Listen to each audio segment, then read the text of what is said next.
Good morning, Internet.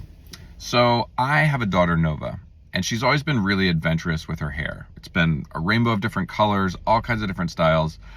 And one time she was in, maybe first or second grade, and she came home from school and I could just tell something was bothering her. And I was like, "What's up, babe? What's going on?" And she was like really bummed. And she was like, "I hate my hair. I hate the way I look. I hate everything." And I was like, "What do you, my love, like, you're so beautiful. Like, where did this come from?" And found out that, there were some straight-haired girls in her class who told her that she couldn't be a princess in their princess game because she had crazy hair and only straight-haired girls could be princesses. That was just the rules. And I was like heartbroken. And, I was so desperate. I have this buddy, Brandon, and Brandon has worked with Jay-Z and Beyonce for years and years.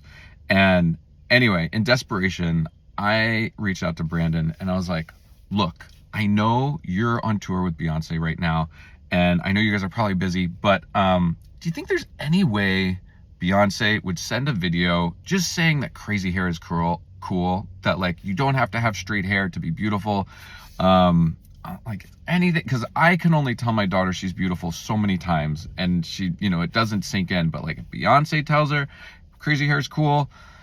Anyway, Brandon was really sweet, and he was like, "I'll try. I don't know. We're pretty busy." It never happened, but I appreciated the attempt. And anyway, time goes by, and pandemic happens.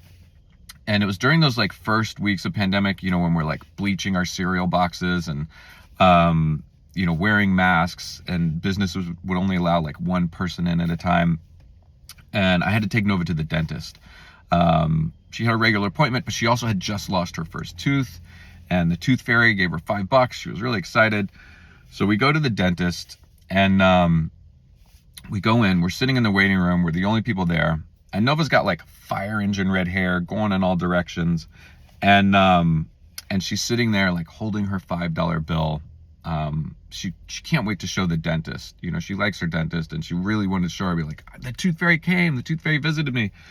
And while we're sitting, another parent and child come out. This mom and daughter. And the mom sees Nova sitting there, and she's like, "Oh," she's like, "I love your hair. What's the $5 for? What's going on?" And Nova was like, "Oh, I just got, the tooth fairy gave it to me, and I can't wait to show the dentist. I lost my first tooth." And anyway, they're chatting it up. I, look at her kid, and I was like, "Oh, hey, how'd it go in there? Was it scary? What happened?" And she was like, "It was my first time at the dentist. I was really brave." I'm like, "Good for you." And I look back at the mom. We're all wearing masks, so all I see is this, but she looks familiar. And I was trying to figure out where I knew this woman from. And I was like, "Oh, I think you work with my friend Brandon." And she was like, "Oh, Brandon." I was like, "Yeah." I was like, "I'm Scott Campbell, a friend of his. This is my daughter, Nova." She's like, "Oh, so good to meet you." Anyway, we're chatting. And anyway, they leave. And afterwards, I was like, "Nova, do you know who that was?" And she was like, "Who, the kid?" I was like, "No, the mom. Do you know who that was?" And she's like, "No." I was like, "That was Beyonce." And Nova was stunned. She's like, "I just talked to Beyonce for 10 minutes?" I'm like, "Yeah." And the first thing Beyonce said to my daughter was, "I love your hair." Anyway, good morning.